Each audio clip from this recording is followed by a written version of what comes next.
Hello friends, कैसे हैं आप सभी। मैं शमशेर कौशिक आज एक बार फिर से आपके समक्ष उपस्थित हूं चर्चित चेहरे के 7वें एपिसोड में। आज हम मिलेंगे एक ऐसे इंसान से जो विधायक, मंत्री और उनसे भी बड़ा अगर कहें तो सरकार जो है उनके विपक्षी हैं। सरकार में ना रहते हुए किसी पार्टी में, बीजेपी, कांग्रेस या किसी भी पार्टी में ना रहते हुए वो विपक्ष में रहते हैं और एक बहुत बड़ी अहम भूमिका निभाते हैं विपक्ष की। विपक्ष में ये होना चाहिए कि जो पर्टिकुलर पार्टी जीतती है उसके अगेंस्ट में जिसने चुनाव लड़ा था वो विपक्ष बनता है। लेकिन यहाँ महेंद्रगढ़ के क्षेत्र में देखने को अगर मिलता है विपक्ष, तो हमारे कुलदीप यादव जी हैं जो समाज सेवी हैं और पीआरओ हैं सत्ता जनसेवा ग्रुप के। सत्ता जनसेवा ग्रुप इनकी टीम पूरे जोर शोर से क्षेत्र में, शहर में, विधानसभा पूरे क्षेत्र में जो भी समस्याएं हैं उन समस्याओं को समाधान करवाने का पूरा प्रयास करते हैं। इन्होंने अनेकों समस्याओं को, जैसे बिजली से रिलेटेड हुई, पानी से रिलेटेड हुई या फिर बसेस से रिलेटेड हुई, इन सभी समस्याओं को सरकार के समक्ष रखा है, अधिकारियों के समक्ष रखा है और उनका समाधान करवाने की पूरी कोशिश की है और इनके प्रयास बहुत से सफल रहे और इसी वजह से जनता का प्यार, सौहार्द इनको मिल रहा है और आप लोगों को भी हम इनसे मिलवा रहे हैं अभी अपने चर्चित चेहरे के विशेष एपिसोड 7 में। तो आइए मिलते हैं पीआरओ कुलदीप जी से जो हमारे समक्ष उपस्थित है अभी। सर, मैं आपका बहुत बहुत धन्यवाद करता हूं, आपने चर्चित चेहरे शो के लिए टाइम निकाला। धन्यवाद। सभी दर्शकों को नमस्कार।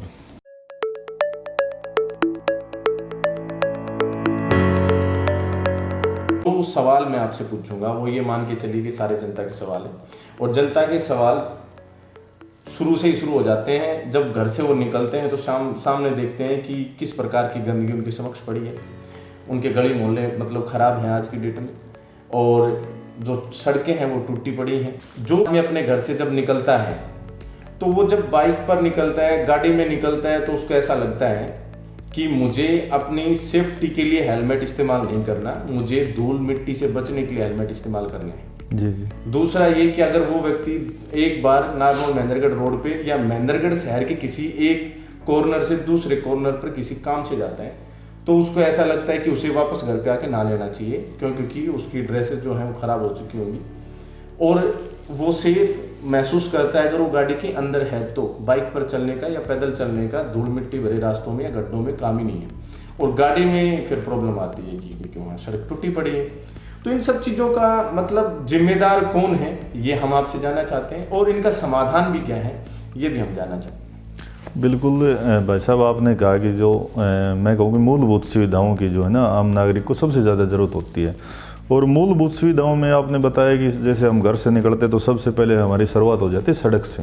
तो पहला कदम हम जो है ना सड़क पर रखते हैं। तो ये बात सत्य है कि जैसे आपने कहा कि भी हमारी जो सड़कें हैं, हमारी विधानसभा की, हमारे ज़िले के आसपास का जो भी सराउंडिंग एरिया है, मतलब 20 से 30 किलोमीटर का, यहाँ की सड़कों की हालत बहुत ख़राब है। और वो मैं कहूँ कि आज से नहीं, पिछले आप देख रहे हो कि 8 से 10 साल से हमारे, चाहे वो हाईवे हो, चाहे लोकल सड़कें हों, चाहे फिलहाल वर्तमान की बात करें तो चाहे हमारे नगर पालिका की जो शहर के अंदर की सड़कें हैं, उनका भी एक बहुत बुरा हाल है। और हर आदमी इनसे परेशान है कि भी आज देखो हम हर बार जो है ना अपने मत का भी प्रयोग करते हैं और अच्छे, हमारी कोशिश रहती है कि भी अच्छे कैंडिडेट को जनता चाहती है कि भी यहाँ से प्रतिनिधि बना के विधानसभा में भेजे और एक उम्मीद जगाई जाती है 5 साल के बाद जब भी चुनाव होता है कि भाई अब की बार हमारी जो समस्याएं हैं कम से कम, ज़्यादा जैसे बड़ी बात ना करें तो जो मूलभूत सुविधाएं, सड़क, पानी, बिजली की जो भी हैं उनका तो कम से कम हमारा विधायक समाधान करवाएगा। लेकिन हालात हम देख रहे हैं कि पिछले काफ़ी सालों से, जब से हम जागरूक हुए हैं, आप भी देख रहे हैं कि आपकी उम्र भी ज़्यादा नहीं है, कि हमारी जो महेंद्रगढ़ के हालात हैं वो जस से तस हैं। मतलब कि दिन प्रतिदिन वो और जो खराब होते जा रहे हैं। हम उम्मीद तो ये करते हैं कि भी आने वाला जो समय हमारे लिए अच्छा है, अगर कोई ना कोई प्रोग्रेस ज़रूर होगी।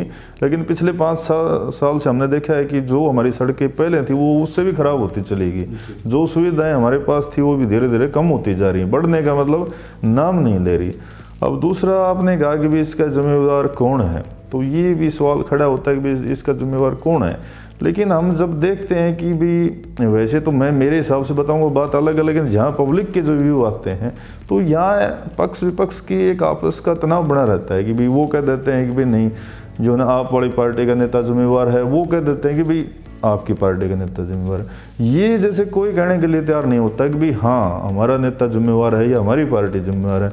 और जब तक हम अपनी जिम्मेदारी अपने ऊपर नहीं लेंगे, चाहे आपको कोई भी पद मिला हो, चाहे चेयरमैन का हो, चाहे विधायक का हो, चाहे जिला परिषद का हो, जब तक हम अपनी जिम्मेवारी को नहीं समझेंगे कि भाई आप लोग को जैसे विधायक बनाया है या आपको नगर पालिका का चेयरमैन बनाया है, तो नगर पालिका में अगर हालात ख़राब हैं तो जिम्मेवार चेयरमैन है, और विधानसभा में अगर हालात ख़राब हैं तो हमारा विधायक है, और गांव में हालत अगर ख़राब है तो सरपंच उसका जिम्मेवार का फर्स्ट जो है ना बिंदु बनता है कि फर्स्ट जो जिम्मेवारी होती है उनकी है। और विधायक ऑल ओवर जिम्मेवार होता है। अगर विधानसभा में कहीं भी कोई कमी होती है तो ऑल ओवर अगर जिम्मेवारी बनती है तो विधायक की बनती है, क्योंकि घर का जो मुखिया होता है, घर में अगर कोई भी बच्चा गलती करता है या कोई भी घर में दिक्कत होती है तो मुखिया के ऊपर तो बात जरूर आएगी। तो जो हमारा विधायक है वो मुखिया है, उसको हम एज ए वकील बनाकर जो है 5 साल के लिए भेजते हैं। तो हमारे क्षेत्र में अगर कोई कमी है तो ये 100% सत्य है कि जो हमने जो विधायक बनाकर भेजे हैं उनकी हम जो लोगों को भी मानना चाहिए, और मैं मानता हूँ कि उनकी ये कमियाँ रही हैं।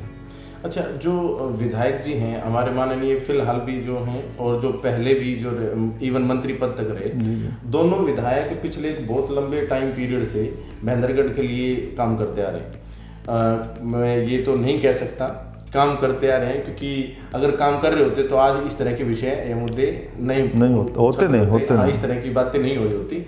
इन्होंने काम भी किया है अलग अलग क्षेत्र में, कुछ अनाउंसमेंट्स भी थी, हम आगे उनकी चर्चा करेंगे। लेकिन मैं पहले विधायक जी वाली बातों पर ही आ जाता हूँ कि जो विधानसभा महेंद्रगढ़ है, स्पेशली विधानसभा महेंद्रगढ़, इसमें जब भी हम नारनौल साइड से एंट्री करते हैं या फिर हम दादरी साइड से एंट्री करेंगे या हम किसी भी साइड से आएंगे, तो हमें जैसे ही महेंद्रगढ़ का आगमन शुरू होता है, फॉर एग्जांपल हम नारनौल साइड से आएंगे तो कुक्सी वगैरह जो है ये इलाका पड़ता है महेंद्रगढ़ विधानसभा का फर्स्ट। बिल्कुल। और जैसे ही हम वहाँ पर आते हैं तो हमें महसूस हो जाता है अपने आप ही कि अब हम विधानसभा महेंद्रगढ़ में प्रवेश कर चुके हैं। तो जो कहीं ना कहीं स्टेट यानी राज्य सरकार के या फिर आपके जो नेशनल गवर्नमेंट के भी कुछ इसमें कहीं ना कहीं विषय हैं, जैसे NH हाईवे से रिलेटेड हो गया, तो ये मुद्दे भी क्यों उलझ जाते हैं ये समझ में नहीं आ रहा है। दोनों विधायकों ने 15-15 साल 10-20 साल इस तरह से इन्होंने यहाँ पर काम किया, मंत्री पद तक काम किया, तो हमें आज भी इतना नीचा क्यों देखना पड़ता है? बिल्कुल, जैसे आपने बताया कि जो हमारे विधायक हैं पिछले, जैसे आपने कार्यकाल की बात करी, तो मैं याददाश्त के लिए बताना चाहता हूँ कि 1977 में जो हमारे रामविलास जी हैं, जो पहले कैबिनेट मंत्री थे, उन्होंने विधानसभा से पहला चुनाव लड़ा था जी। और 1977 से लेकर अब ये 2019 का था वो उन्होंने चुनाव लड़ा है, और भविष्य में हो सकता है आगे भी लड़ें। तो एक लंबा कार्यकाल उनको रहा है कि 1977 में वो पहली बार लड़े तो सेकंड पोजीशन पे आए थे। 1982 में उन्होंने महेंद्रगढ़ की जनता ने उनको पहली बार जो है विधानसभा में भेजा था, और 1982 से के बाद में वो लगातार 4 बार विधायक रहे, मतलब अलग अलग सरकारों में रहे, कभी बंसीलाल सरकार में, कभी चौटाला सरकार में, कभी देवीलाल की पार्टी में। हाँ, 20 साल लगातार उन्होंने कंटिन्यू वो रहे, और भाजपा की तरफ से गठबंधन सरकार में एक मजबूत मंत्री वो रहे। उस समय मतलब सरकार बनाने का गिराने का काम उन्होंने किया, एक एज ए मैं कहूँ कि मजबूत मिनिस्टर उस टाइम रहे। लेकिन जहाँ तक विकास कार्यों की अब आपने बात करी कि भी एक आपने कहा भी करवा रहे हैं, तो अब मान के चलो कि जब 1982 से लेकर 2019 तक 2 ही विधायक पैरेलल राज करें, मतलब कभी कांग्रेस का आ गया तो कभी भाजपा का, कभी राव दान सिंह जी आ गए तो रामविलास जी आ गए, मतलब तीसरे आदमी की तो नो एंट्री है। हाँ, इसमें कहीं ना कहीं सिर्फ बीजेपी और कांग्रेस ही नहीं, इसमें मतलब आदमी भी 2 ही है, पार्टी 2 रहे तो चलता है, फिर तीसरी पार्टी नहीं आई कोई बात नहीं, लेकिन उम्मीदवार तो नया आ गया। यहाँ तो उम्मीदवार भी वही रहते हैं हमेशा, मतलब कि कैंडिडेट भी नहीं बदले और पार्टियां भी नहीं बदली, मतलब वही कैंडिडेट वही जैसे उनकी पार्टियां रही, सेम एज इट इज चलता रहा। और तीसरे आदमी की विधानसभा में एंट्री हुई नहीं कि भाई एक बार परिवर्तन करके देखा जाता है कि भाई हो सकता है कि भाई कोई तीसरा व्यक्ति आ जाए तो हो सकता है काम भी हो जाए, एक उम्मीद जैसे मान के चली जा रही है। लेकिन इतना लंबा जो शासन इनका दोनों को मिलाकर जैसे राज पूरा होने में 45 साल हो जाएंगे, और 45 साल में कहूँ कि तीसरी पीढ़ी में जो है ना विधानसभा प्रवेश कर गई। जब रामविलास जी को वोट देने लगे थे तो इन्होंने दादा का वोट लेना शुरू करा था, और जिस परिवार के इनके दादा का वोट लिया था उनका पोता ने भी रामविलास जी को वोट दिया, तीसरी पीढ़ी तक के उन्होंने वोट लिए। लेकिन अगर विकास की बात करें तो हमारा जो जिला था उसको मतलब कि विकास आगे न बढ़ने की बजाय वो पिछड़ता चला गया। हमारा जैसे महेंद्रगढ़ जिला था, थोड़ा इतिहास की बात कर लें तो हरियाणा से भी पुराना जैसे जिला था, लेकिन उसके बाद में जैसे दादरी हमारी तहसील थी और रेवाड़ी हमारी तहसील थी। अब ये जो मतलब कि कहूँ कि हमारे अंदर जो तहसीलें होती थी ना, वो जिला बन गए, लेकिन हमारा जो महेंद्रगढ़ था उसके हालात और भी बेकार होते चले गए। इनसे यहाँ अधिकारी बैठना धीरे धीरे बंद हो गए, जिला हेडक्वार्टर दूसरी जगह स्थापित हो गया और जन सुविधाएँ तो यहाँ जीरो हैं, चाहे मेडिकल की बात हो, चाहे यहाँ एजुकेशन की बड़ी बात हो, या हाईवे की बात हो, या रेलवे के प्रोजेक्ट की बात हो, चाहे रोजगार संबंधित IMT जैसी योजनाओं की बात हो, तो वो कोई भी योजनाएं मतलब हमारे पास नहीं आई जो एक आनी चाहिए। और आज हालात यह हो गए कि महेंद्रगढ़ की जो आम जनता है वो एक लास्ट बात होती है कि भी उसको समय समय पे जो छोटी मोटी जो मूलभूत सुविधाएं हैं वो तो मिल जाने चाहिए, लेकिन आज वो मूलभूत सुविधाओं के लिए हमारी महेंद्रगढ़ की जनता तरस रही है। तो ये बात तो नहीं मानी जाएगी कि भी दोनों विधायकों ने जैसे काम करने का किया है या उन्होंने प्रयास किया है। कई बार मैं कई बात ये बात कहता हूँ कि भाई हो सकता है कि जैसे आप कोई किसी काम के लिए प्रयास करो तो आपको सफलता नहीं मिले, कोई इश्यू नहीं होता, लेकिन मैं किसी काम के लिए प्रयास करूं उसमें सफलता नहीं मिली, कोई इशू नहीं है, लेकिन मैंने अपना जो फैक्ट था, अपना जो प्रयास मैं कर सकता था मैंने किया। लेकिन मैं एक प्रश्न चिन्ह हमेशा खड़ा होता हूँ कि ऐसे कैसे हो गया कि 45 साल तक हमारे विधायक लगातार प्रयास करते रहे। भाई हम मान लेते हैं कि कई बार ये हो जाता है कि जैसे हमने विधायक बना दिया और मुख्यमंत्री से सरकार का उसका तालमेल नहीं होता, कई बार मुख्यमंत्री उसकी बात को नहीं मानता, कई बार सरकार विपरीत हो जाती है, जैसे कांग्रेस से विधायक है, भाजपा की सरकार बन गई, तो उस समय ये बात चल जाती है कि भाई हमारा विधायक विपक्ष में है, भाई सरकार उसके नहीं सुन रही। लेकिन हमारे विधायकों ने तो राज्य में भी रह लिए, विपक्ष में भी रह लिए। जब सब पार्टियों में वो रह लिए, पक्ष में भी रह लिए, विपक्ष में भी रह लिए, भाजपा की सरकार भी आ ली, इनेलो की भी आ ली, बंसीलाल जी की भी आ ली, उनके भी कैबिनेट में रह लिए, तो अब ये कोई इशू नहीं बन जाता। अब ये लोगों को नहीं मानना चाहिए कि हमारे विधायक ने प्रयास किया हो। अगर प्रयास करते तो कभी तो कोई सफलता मिलती, और यहाँ सफलता के नाम की मैं बात करूँ तो जीरो है।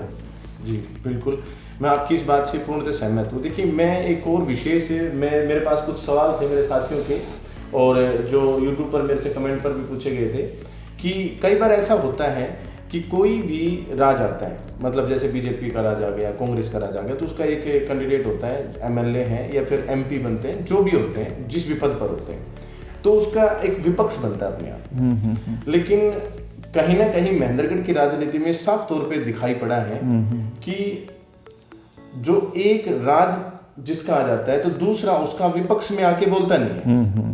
कहीं ना कहीं विरोध प्रदर्शन किसी भी चीज का नहीं होता। बिल्कुल। मतलब कई बार मेरे साथी किसी एक, मैं उनका नाम तो नहीं लेना चाहूंगा, लेकिन एक साथी ने कमेंट किया कि आज की डेट में, मतलब कुछ चुनाव के टाइम की बात थी कि 6 महीने पहले कुछ नेता ऐसे हैं जो गुड़गांव से आ जाते हैं 4.5 साल पश्चात, और फिर वो चुनाव की तैयारी करते हैं और फिर वो आके इलेक्शन में मतलब की भागीदारी करते हैं, उसके बाद एनी हाउ वो मतलब जीत भी जाते हैं। अब वो हमारे इलाके का विकास कैसे कराएंगे, क्योंकि वो खुद पहले बाहर रहते थे और वो इवन जब राज में थे तब भी बाहर रहते थे। हमारे माननीय विधायक जी जो वर्तमान है उनके बारे में उनके इस तरह के कुछ कमेंट थे। बिल्कुल। तो उस साथी के इस कमेंट से मैं ये समझ सकता हूँ कि विपक्ष की भूमिका नहीं रहती है। आज शहर में जो भी हो रहा है, अगर कुछ गलत होता है, सरकार गलत करती है तो विपक्ष कुछ कर सकता है। अगर मान लीजिए MLA कुछ गलत करता है तो दूसरे MLA जो विपक्ष में है वो कुछ आवाज़ उठा सकते हैं। लेकिन ऐसा कुछ खास तौर पे, मतलब कि मैं खुद भी यहीं रहता हूँ, मैंने खुद भी बहुत सारी ऐसी पंचायतें तक देखी हैं, बहुत सारे बड़ी बड़ी महापंचायतें हुई, उन सब में मैं शामिल भी रहा। मैंने देखा कि जो विरोध होना चाहिए था वो विरोध विपक्ष ने नहीं किया।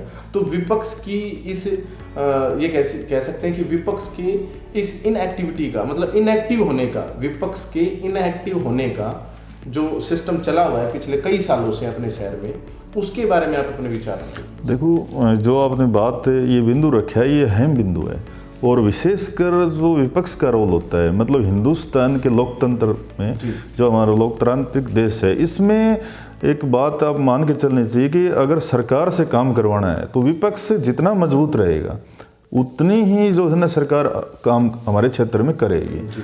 और विपक्ष का एक रोल होता है कि वो समय समय पर, जैसे सरकार की तरफ से कोई भी कानून पास हो रहा है, चाहे वो किसानों को लेकर हो, चाहे हमारे क्षेत्र के लेकर हो, किसी भी वर्ग के लेकर, जैसे कोई नया कानून लेकर आए, नए विधेयक लेकर आए, या सरकार कोई भी घोषणा करती है या कोई भी योजना लेकर आती है, तो विपक्ष के नेता का सिर्फ एक काम होता है कि कि वो उसका विश्लेषण करे, भाई इस कानून में ये कमियां हैं और सरकार को ये चीज़ इसमें ऐड करनी चाहिए ताकि ये हितैषी हो जाए। लेकिन अब विशेषकर मैं बात करूँ अपनी मेंढरड विधानसभा की, तो अगर ये हमारा क्षेत्र पिछड़ा हुआ है, तो मैंने पहले भी कई बार जैसे जो पत्रकार साथियों के सवाल में मैंने जवाब दिया है कि भाई हमारे पिछड़ने का सबसे मेन कारण ये भी रहा है कि हमारा विपक्ष का रहता, चाहे भाजपा का रहा हो चाहे कांग्रेस का रहा हो, चाहे हमने किसी तीसरे नेता को वोट दे दी हो, लेकिन बात जब आती है विपक्ष का रोल करने की तो न आज है न पहले था न उससे पहले था।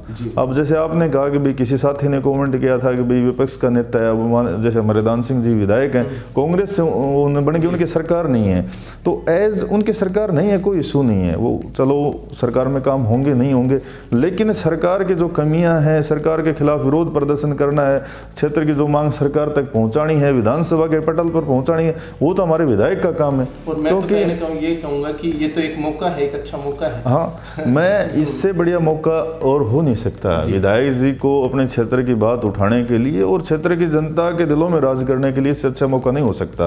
अब हमारे जो विपक्ष के नेता, अब वो पहले भी 5 साल विपक्ष में थे, आज भी उनको विपक्ष में मानते हैं भी, कांग्रेस पार्टी की तरफ से बन गए, तो पिछला हमने कार्यकाल देखा कि पिछले 5 साल के दौरान यहाँ चाहे कोई भी महापंचायत हुई, चाहे पंचायत हुई, मेंढरड की जनता दुखी थी, सुखी थी, या जो भी उसके साथ जो घटनाक्रम हुआ, मैं एक बात दावे के साथ कहता हूँ, ये कोई आरोप प्रत्यारोप की राजनीति नहीं है कि जैसे एक नेता दूसरे पे करते हैं। भाई किसी भी नेता मतलब उसमें आंदोलन में या किसी भी पंचायत में आप विधायक जी की एक भी उपस्थिति कोई भी उनका साथी दिखा दे, तो उससे थोड़ा जनता को ये लगे कि भाई हमने जो विपक्ष का नेता बनाया है, चाहे वो जीता हो ना जीता हो, जिसको एज ए सेकंड नंबर पे हमने वोट बैंक दिया है, तो वो हमारे लिए काम कर रहा है, उससे एक विश्वास बढ़ता है और सरकार पे वो दबाव बढ़ता है। अब पीछे आप लोगों ने देखा कि जब ये किसानों का जो बिल आया, तो इसमें कांग्रेस, मैं कहूँगी ऑल हरियाणा की जो कांग्रेस पार्टी थी ना, उसने एक जमकर विरोध किया, तो सरकार ने उसको बार बार स्पष्टीकरण देना पड़ा कि भाई ये चीज़ नहीं है, ये अच्छी चीज़ है, किसानों को ये फायदा होगा, मतलब सरकार को मजबूर होना पड़ा उसकी अच्छाइयाँ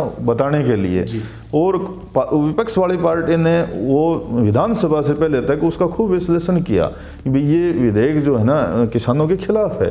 लेकिन एक बात मैंने सोशल मीडिया पे भी डाली थी कि जब विधानसभा का जब पटल आया, जब विधानसभा में वहाँ स्पीकर ने कहा कि भाई आप इस पे जो है ना बहस करी जाएगी इस मुद्दे पे, कांग्रेस ने कहा कि भाई हम इस विधेयक का समर्थन नहीं करते, तो स्पीकर ने कहा कि भाई आप क्यों नहीं करते, उस बिंदुओं पर बहस करो और उसके बाद में इस पे वोटिंग होगी। देखो कानून तो पास होगा ही होगा अगर समर्थन है तो, लेकिन आप जनता को विधानसभा के माध्यम से ये बताएं कि भाई ये विधेयक क्यों खिलाफ है। तो उस समय कांग्रेस ने वॉकआउट कर दिया, तो वो वॉकआउट की जो स्थिति थी विरोध करने की, वो मुझे जायज नहीं लगी, क्योंकि वहां कांग्रेस इस मुद्दे पर बहस करती कि इस कानून से किसानों को ये नुकसान होना है और इस कानून में ये ऐड किया जाए ताकि ये किसानों के हित में हो जाए। वॉकआउट करने से कहीं ना कहीं वॉकआउट करने से लगा कि भाई हाँ वो जो है ना तैयारी नहीं करके गए, बगैर तैयारी के। अब वो जैसे तैयारी वाली बात पे अगर हम पर्सनल जैसे बात करें कि विपक्ष के नेता की, तो वो भी मैंने कहा था कि जैसे हमारे विधानसभा के फिलहाल बहुत से मुद्दे थे, तो यहाँ की जनता अब सोच रही थी कि हमारा विपक्ष का नेता है तो विधानसभा के पटल पर जरूर वो मुद्दे उठाएंगे,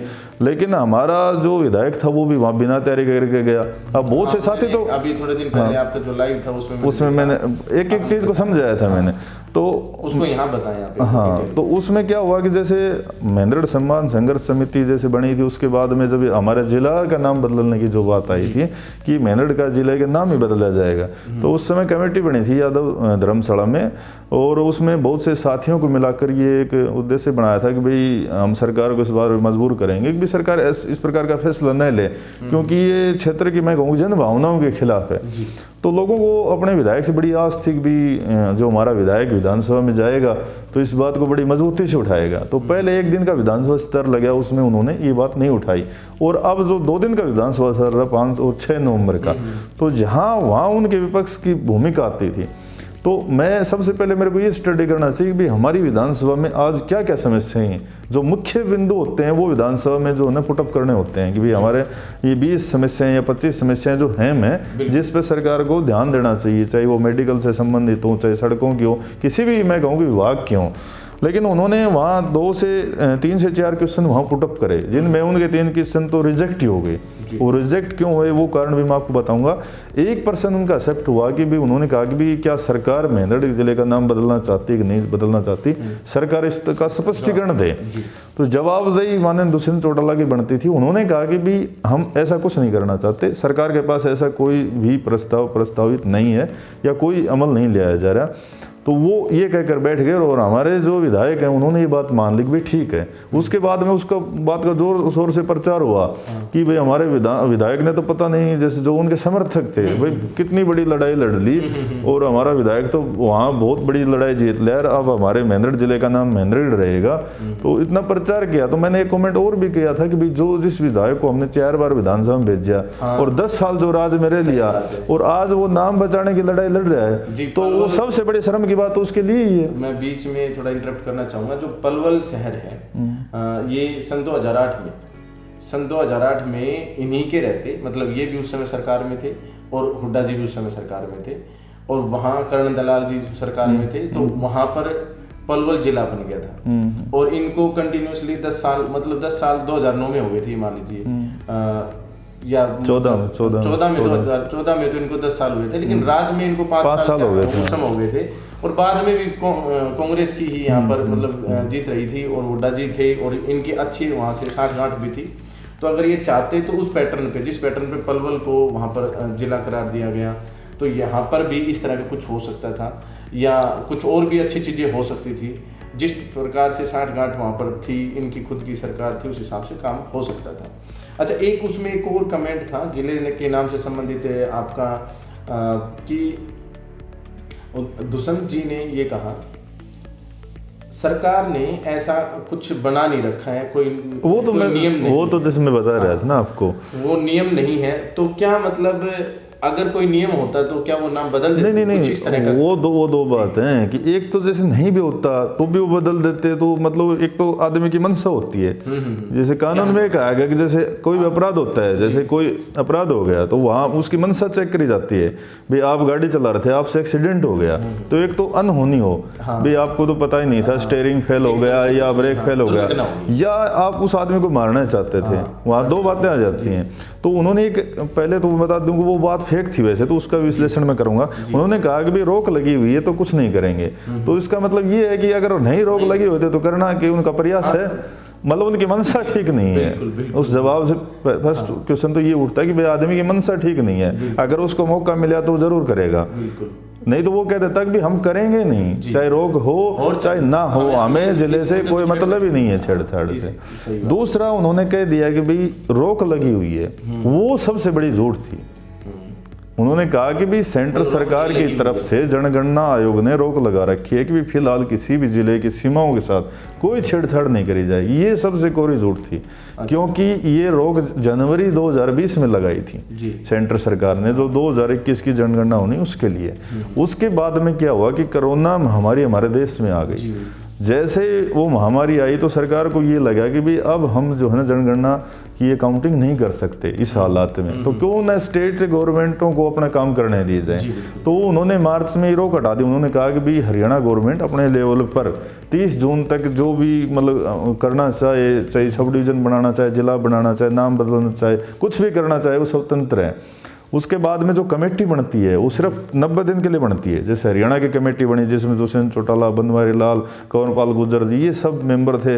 तो उनका ये था कि 30 जून तक ये जो अपना कोई भी संशोधन करना है तो कर लें, स्वतंत्र है। कमेटी बन गई। कमेटी बनने के बाद में 3 जून को मीटिंग हो गई। 3 जून की मीटिंग में ये प्रस्ताव रखा गया कि मेंढर जिले का बदल कर नाम नारनौल कर दो। 5 जून को जब दुष्यंत चौटाला से पूछा गया तो उन्होंने खुद ये बात स्वीकारी। ये प्रेस नोट नहीं, एक वीडियो के माध्यम उन्होंने खुद कहा कि भी हाँ हमारे पास ये चीज़ प्रस्तावित है और हम जिला उपायुक्त से रिपोर्ट मांगेंगे। जिला उपायुक्त ये रिपोर्ट दे देगा कि भाई बदलना चाहिए तो बदलेंगे। जिला उपायुक्त ये कह देगा नहीं, जिले के लोग नहीं चाह रहे, नहीं बदलना चाहिए तो नहीं बदलेंगे। मतलब वो अपनी बात उन्होंने जिला उपायुक्त पे डाल दी। उसके बाद में हमने जिला उपायुक्त से भी इस बारे में पूछा कि भाई आपके पास कोई ऐसा विचाराधीन है कि नहीं है, किससे रिपोर्ट मांगी जाएगी, लेकिन वो बात सरकार ने पर्दे के पीछे काम किया, बता ही नहीं। उसके बाद में 22 जून को जो बनवारी लाल जी जो उसके सदस्य थे उस कमेटी के, वो मेंढर में आए तो मीडिया के साथ उन्होंने फिर सवाल किया क्या भी हरियाणा सरकार आपकी जो कमेटी है वैसे करना चाह रही है। तो उन्होंने फिर स्पष्ट कहा कि भाई हम नहीं करना चाह रहे, लेकिन आपके जिले से ही प्रस्ताव गए हुए हैं कि वे मेंढर जिले का नाम नारनौल कर दो। तो हम उन प्रस्तावों पर जो है आगे बढ़ रहे हैं और जिला उपायुक्त से रिपोर्ट मांगेंगे। जिला उपायुक्त जिस प्रकार की रिपोर्ट वो जिले से देंगे हम उसी हिसाब से उसको अमल में लाएंगे। तो दो बात स्पष्ट हो गई कि खुद चेयरमैन दुष्यंत चौटाला और वो बनवारी लाल जी कह रहे हैं कि भाई हमने जिला उपायुक्त से रिपोर्ट मांग ली और हम उसको जो अमल में लाएंगे। 30 जून तक का उस कमेटी का समय था जो पूरा हो गया, इन्होंने उस पर कोई कार्रवाई नहीं करी। उसके बाद में क्या करेगा, 9 जुलाई को 6 महीने के लिए फिर एक्सटेंड कर लिया उसका समय, मतलब दिसंबर 2020 तक बढ़ा लिया। और सेंटर सरकार ने भी क्या किया कि भाई अभी जनगणना फिर नहीं हो सकती, तो जो स्वतंत्र जो स्टेट गवर्नमेंट को करना था वो फिर कर दिया दोबारा से 31 दिसंबर 2020 तक कह दिया कि भाई आप अपने हिसाब से कार्रवाई करो, जनवरी 2021 में हम जनगणना का काम शुरू करेंगे। तो यहाँ दुष्यंत चौटाला ये झूठ बोल गए, उन्होंने कहा कि भाई 3 हफ्ता पहले ये रोक हटी है, जबकि 3 हफ्ता पहले रोक हटी नहीं थी। 3 हफ्ता पहले जो रोक का जो समय था उसको सरकार ने सिर्फ बढ़ाया था, मतलब जो सितंबर तक जो समय था उसको बढ़ा दिया। अब भाई आप इसका समय और लो 6 महीने का, आप और काम करो। मतलब ये नहीं था कि भाई वो उसी दिन से रोक हटी थी, रोक तो मार्च में हटली थी जब इन्होंने कमेटी बनाई अप्रैल मई और जून के लिए, मतलब वो रोक नहीं लगी हुई थी। उन्होंने स्पष्ट झूठ बोल दिया। अब बात आती है हमारे वाले जैसे विपक्ष के नेता पे, भाई उसका रोल क्या रहा उसमें, तो उन्होंने उस बात को स्वीकार कर लिया। तो और यहाँ ढोल नगाड़े जैसे उनके समर्थक पीटने लग गए, भाई हमारे विधायक ने तो अब की बार जो ना तोड़ कर दिया विधानसभा में और जिले का नाम अब महेंद्रगढ़ रहेगा। तो उसके बाद में मैंने उस पर एक बात लिखी थी कि भाई किसी वकील ने हाई कोर्ट में एक याचिका लगा दी अगर भाई इस बात पर जैसे स्टे लाई जाए, रोक लगाई जाए, ये जो है ना ठीक नहीं है। तो जज ने कह दिया कि भाई हाँ ऑलरेडी जो है ना इस पे स्टे है, आप टेंशन ना लो, आप इसको वापस हटा लो इस याचिका को। तो वकील ने वो याचिका वापस ले ली और वकील बाहर आके जैसे गुणगान करने लग गया, भाई मैंने तो देखो सरकार पे ये कर दिया, मैंने सरकार पे सटे लिया दी, मैंने इस फैसले पे सटे लिया दी। उसके जो अंधभगत मैं कह दूँ वो जैसे गुणगान करने लग गए, भाई वकील हमारा सह वकील ने तोड़ कर दिया, वकील ने ये कर दिया। तो same as it is Meerut विधानसभा के साथ वो हुआ, जबकि विधायक को क्रॉस क्वेश्चन करने चाहिए थे। अब मैं विधानसभा की पूरी कार्रवाई देखी कि नैना चौटाला जो है दुष्यंत चौटाला की माँ है, उन्होंने भी दुष्यंत चौटाला के सामने क्वेश्चन पुटअप किया था कि भाई जो हमारी जो सब डिवीजन है बारडा, इसकी घोषणा हो चुकी है, तो इसकी बिल्डिंग कब बनेगी। तो दुष्यंत चौटाला ने कहा कि भाई हाँ हम बना देंगे जल्दी। वो अपने बेटे पे विश्वास पर नहीं रुके, उन्होंने कहा कि जी आप टाइम बाउंडेशन बताएं, भाई जमीन इसकी कब खरीदी जाएगी और कब इसको किसानों को पैसा मिल जाएगा, कब इसका बजट मिल जाएगा। फिर उन्होंने कहा कि भाई हाँ हम जो ना ज़मीन का रेट ले लेते हैं और जल्दी कर देंगे। तो उन्होंने कहा कि भाई नहीं, आप ये बताओ कि भाई 30 दिन में 45 दिन में फिक्स करो। तो आखिर में दुष्यंत चौटाला ने कहा कि भाई हम 30 दिन के अंदर आपको बजट भी दे देंगे, जमीन भी एक्वायर भी कर लेंगे और भवन का काम भी शुरू हो जाएगा। तब उन्होंने संतुष्टि जाहिर करी। इसका मतलब है कि मुख्य सभी बिंदुओं पर उन्होंने चर्चा करी, जबकि वो तो उनके स्वयं के बेटे थे, वो बात घर भी कर सकते थे, लेकिन जो बात विधानसभा के पटल की थी वो उन्होंने उसके सामने रखी। तो हमारे विधायक ने भी ये बात उनसे पूछनी चाहिए थी कि भाई वो पूछे तो जब कि वो क्या होगा कि बगैर तैयारी के चले गए। उनको खुद ये नहीं पता था कि रोक लगी। वो अगर वो उन्होंने क्रॉस सवाल करना तो दुष्यंत चौटाला से ये पूछते कि अगर रोक लगी हुई थी तो इतने तो नॉलेज उनको भी होने चाहिए कि जब अगर सेंटर सरकार किसी मामले पर रोक लगा दें तो स्टेट गवर्नमेंट की क्या हिम्मत है वो कमेटी बना देगी। स्टेट गवर्नमेंट की क्या वो वजूद है कि भाई वो मीटिंग करवा देगी, उसका चेयरमैन बना देगी, उसकी मीटिंग हो जाएगी, उसमें प्रस्ताव मंगा ली जाएंगे, जिला उपायुक्त को ये लेटर भेज दिया जाएगा भी आप रिपोर्ट दो। तो ये सब पर्सन वहाँ खड़े हो जाते हैं कि अगर रोक लगी हुई थी तो ये सब चीज़ें स्टेट गवर्नमेंट किसकी अनुमति से करती रही। और हमारे विधायक ने ये बात दुष्यंत चौटाला से क्यों नहीं पूछी कि आखिर अगर रोक थी तो ये सब आप किसके उसमें करते रहे। बस ये तो एज ए फॉर्मेलिटी हो गई कि भाई हमारे विधायक ने जो क्वेश्चन पुटअप कर दिया उसने ना कह दिया और बहुत लंबी लड़ाई हमने जीत ली है। अच्छा, बहुत बहुत धन्यवाद इसके इस तरीके से इस डिटेल में आपने हमारी जनता को बताया। विशेष तौर पर मैं अब जो एक सवाल रखने वाला हूँ ये पूरे विधानसभा महेंद्रगढ़ क्षेत्र का सवाल है। क्यों है वो देखिए, क्यों है क्योंकि इसके बारे में खासकर चर्चा नहीं होती। चर्चा तो होती है कि जिला महेंद्रगढ़ जो है उसका नाम जिला महेंद्रगढ़ हटा के जिला नारनौल किया जा रहा है और इसके ऊपर कुछ आंदोलन भी हुए और अच्छे स्तर पर भी हुआ था और महेंद्रगढ़ पूरा एकजुट हुआ पिछले साल और महेंद्रगढ़ पूरा बंद हो गया। एक अच्छा मतलब कि आंदोलन था वो अपने आप में और महेंद्रगढ़ के हर व्यक्ति ने उसमें अपना जो भी हिस्सेदारी वो कर सकता था उसने की। पहली बार ऐसा हुआ जब महेंद्रगढ़ को या दुकानों को बंद करवाने की जरूरत नहीं पड़ी, सब लोगों ने अपने प्रतिष्ठान स्वयं बंद किए।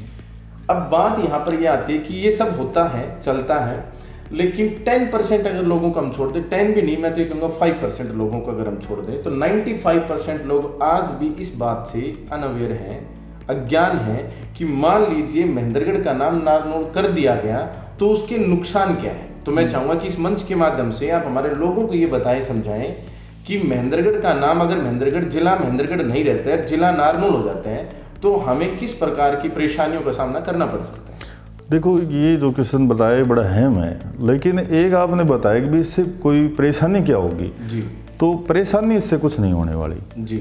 अगर महेंद्रगढ़ जिले का बदल कर नारनौल नाम कर दिया जाता है तो विकास से संबंधित या ऑफिशियल काम से संबंधित कोई परेशानी नहीं होगी, क्योंकि वो सब चीज़ें ऑलरेडी पहले ही नारनौल में है। आपको अब भी जैसे नारनौल जाना पड़ता है तब भी आप नारनौल जाओगे, लेकिन ये बात सिर्फ ये है कि जन भावनाओं के खिलाफ है। मतलब कि ये अब ये मान के चलो कि हमारी मातृभूमि है महेंद्रगढ़, जिस पे हमें जन्म लिया है भाई। एक तो जैसे हमारी जो माँ होती है वो हमें जन्म देती है, दूसरी जो ये धरती है जैसे धरती माता कहा गया है, ये इसको सेकंड दर्जा है कि ये भी हमारी माँ है, इस पे हम खेले हैं, बड़े हैं, पढ़े हैं, लिखे हैं, जो भी आज हम हैं वो इसी की बदौलत हैं। तो मैंने पहले भी एक बात कही थी कि जब एक वहाँ धोलेड़ा जब वो था अपना मॉडल संस्कृत स्कूल, वहाँ पर नारनौल जिला लिख दिया था, तो मैंने जिला उपायुक्त ये कहा था कि या तो आप इसको 24 घंटे में बदल दें, हम ज़्यादा जो है इंतजार नहीं करेंगे, नहीं तो फिर ये है कि जन भावनाओं के खिलाफ हो जाएगा, तो फिर हम इसको पाड़ें तोड़ें कुछ भी करें, उसमें फिर आप इंटरफेयर मत करना। तो उसका नाम बदल दिया। तो कुछ साथियों ने कहा भी आपने जो तनाव का माहौल पैदा कर दिया, भाई आप के खिलाफ जैसे एफआईआर दर्ज हो सकती है या आप जो है ना भाईचारा खत्म हो, तो हमने कहा था कि भाई ये जो है ना महेंद्रगढ़ हमारी माँ है और इसके साथ अगर कोई छेड़छाड़ करेगा तो हम सहन नहीं करेंगे।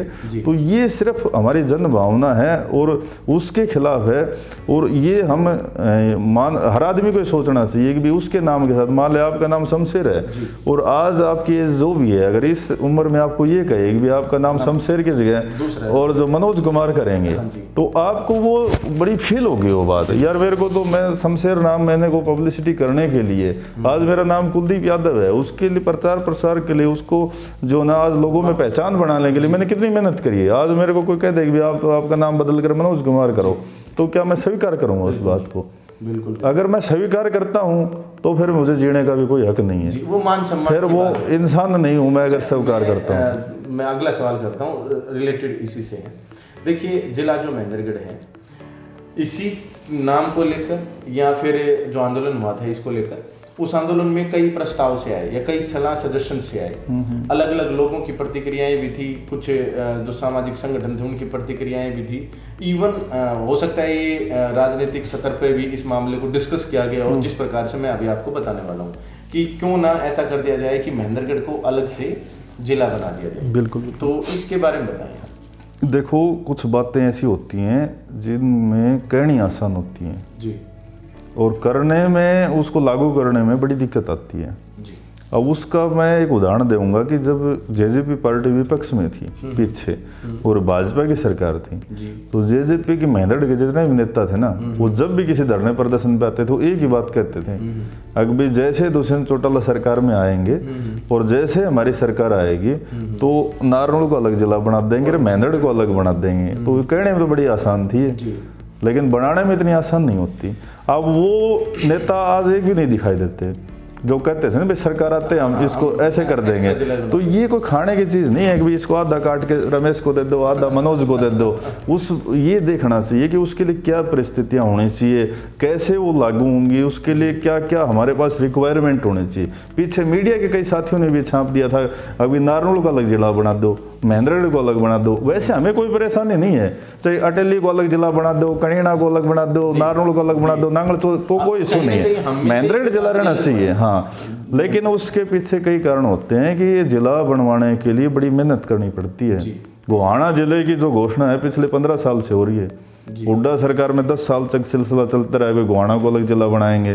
तो जिला बनवाने के लिए सरकार में बहुत बड़ी मजबूती होनी चाहिए। या तो 3 बिंदु होते हैं अहम, या तो सरकार में इतनी मजबूती हो कि जो टेक्निकल पॉइंट है उस पर सब पे पानी फेर के, जैसे अपने मैं कहूँ कि मेरठ जिले का उदाहरण है कि कोई भी, वैसे तो नियम तो क्या होता है कि कोई भी हम पंचायत बनाते हैं या कोई भी ये अपना जो ब्लॉक बनाते हैं या कोई भी जिला परिषद का वार्ड बनाते हैं, तो इनकी एक निर्धारित होती है कि समथिंग सराउंडिंग उसमें इतने वोटर होने चाहिए, उसकी जनसंख्या इतनी होनी चाहिए, तो आप वो मापदंड पूरा कर रहे हो, फिर आपकी फाइल सरकार के पास जाएगी।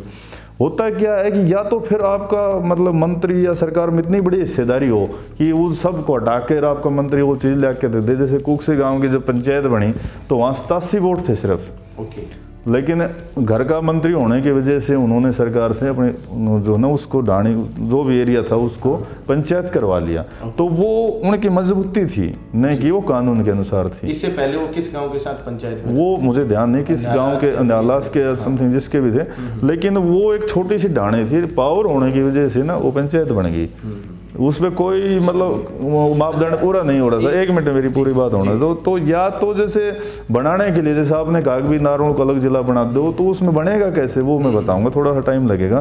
कि या तो सरकार का आदमी मजबूत हो, बिल्कुल, और वो मतलब कि मैं कहूँ कि महेंद्रगढ़ वाला भी नहीं कराएगा, क्योंकि हम तो ये बात कह नहीं सकते कि महेंद्रगढ़ को अलग जिला बना दो, क्योंकि महेंद्रगढ़ तो ऑलरेडी जिला है। जी बिल्कुल। अगर हम ये बात रख देंगे पटल पे तो कहेंगे कि बेवकूफ़ है विधायक, इसने ये बात नहीं करनी चाहिए। हम तो ये कह सकते हैं भी हेडक्वार्टर महेंद्रगढ़ में होना चाहिए। दूसरा बात, नारनौल वाले ये बात रखें सरकार के सामने कि भी नारनौल जिला होना चाहिए, वो वैसे नहीं रखेंगे, क्योंकि जिस आदमी के पास सब कुछ हो वो खाली नाम की लड़ाई क्यों लड़ेगा? और इवन कहीं ना वही वो तो जिला ही है। इवन कई लोग इनडायरेक्ट रूप से लड़ रहे हैं, हाँ। मतलब हो सकता है नहीं, वो उससे भी कोई, वो जिला ही है, जिसको सुविधाएं जिला वाले मिल रही हैं तो उसका नाम ही तो नारनौल है, उससे कोई फर्क नहीं पड़ना, तो वो ये बात वैसे नहीं उठाएंगे। तो दोनों पॉइंट ही मतलब नहीं उठ पाएंगे। दूसरा, अगर हम मापदंडों की बात करें तो हमारे जिले की ये स्थिति नहीं है कि इसमें 2 जिले बना दिए जाएं। उसके लिए क्या होता है कि एक मतलब जैसे महेंद्रगढ़ में 2 विधानसभाएं होनी चाहिए और 2 सब डिवीजन होने चाहिए और 148 ग्राम पंचायतें होनी चाहिए, तब हमारी जो है ना फाइल गवर्नमेंट के पास जा सकती है कि भाई हम मापदंडों के अनुसार सही हैं। फिर भी आप ये मत मानो कि आपका जिला बन जाएगा, फिर आपकी सरकार का जो विपक्ष का नेता है या सरकार का प्रतिनिधि है वो कितना मजबूत है, वो बहुत ज़्यादा स्ट्रॉन्ग होना चाहिए, तब आपके कुछ सफलता हासिल हो सकती है। लेकिन हम इसमें पीछे हैं कि न तो हमारे पास गाँव पूरे हैं, कुछ अखबार वालों ने छाप दिया था कि इतने हैं, लेकिन आंकड़ों में कि हम किसी से समझौता नहीं करते, हम खुद देखते हैं कि न तो हमारे पास गांव पूरे हैं, न हमारे पास सब डिवीजन पूरी है, न ही हमारे पास विधानसभा पूरी है। तो हम आंकड़ों के हिसाब से अगर सरकार को प्रेशर दें तो वो नहीं है। तो ये बात कहनी है कि नारनौल को अलग जिला बना दो, ये मैं कहूँ कि जेजेपी वालों से बात है कि जब सरकार आएगी तो उस चीज़ का कोई जवाब नहीं होता। जैसे आज आप किसी जेजेपी नेता से पूछ लो भाई अब बना दो ना, दिखा अब क्या बात होगी, अब तो सरकार है, उनका उप मुख्यमंत्री है, और दूसरी बात जो विभाग है ये भी उन्हीं के पास है और उसी के वो चेयरमैन है। बिल्कुल। तो आज तो घर के भाई काका लिखने वाला है, 2 मिनट का काम है, लेकिन ये पॉसिबल नहीं होती। अच्छा, जेजेपी के नेताओं से जो अनाउंसमेंट हुई थी उन्होंने इलेक्शन से पहले जो करी थी, इसी तरीके से कुछ अनाउंसमेंट्स और जो अभी आपने थोड़ी देर पहले बताया कि मजबूत नेता, इस तरह की बात थी। तो मजबूत नेता हमारे पास बीजेपी में पिछली बार जो राज था उसमें हर बार मतलब लोगों ने भी उनको मजबूत नेता बताया, मंत्री पद पर थे हमारे माननीय रामविलास शर्मा जी, और वो खुद भी कहते थे कि हम वो हैं जो 1 वोट से सरकार गिरा देते हैं।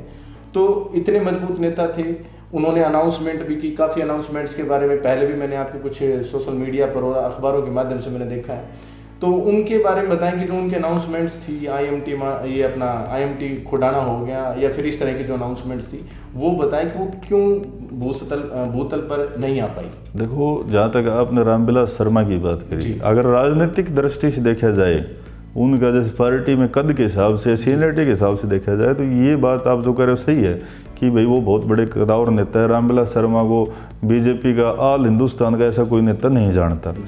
प्रधानमंत्री नरेंद्र मोदी से लेकर नीचे वाले बंदे तक उनके साथ काम किया, चाहे वो संघ में किया हो, चाहे मतलब कि मैं कहूँ कि जब बीजेपी नहीं बनी थी उससे पहले से वो संघ में एक्टिव हैं।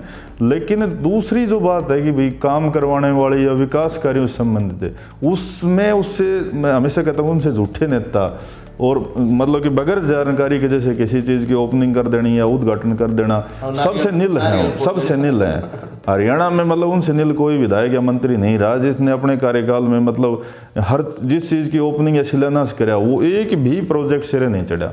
महेंद्रगढ़ विधानसभा का कोई ऐसा प्रोजेक्ट नहीं था जो 5 साल में उन्होंने संपूर्ण करके दिखा दिया हो कि मैंने इस चीज़ की ओपनिंग करी थी, आज ये चीज़ का शुभारंभ हो गया है। अच्छा, मेरे पास कोई के साथी थे, उन्होंने यूट्यूब पर कमेंट भी किया था मेरे पास कि जो शर्मा जी का जैसे आपने अभी बताया, उनमें एक पॉइंट वो, हालांकि बहुत सारे ऐसे थे जहाँ पर नारियल फोड़े हुए थे, लेकिन बस स्टैंड के आसपास कुछ काम चल रहे थे तो उसको लेकर आते कि जी हमने ये करवा दिया। तो वो भी मैं बता दूंगा वो क्या करवा दिया।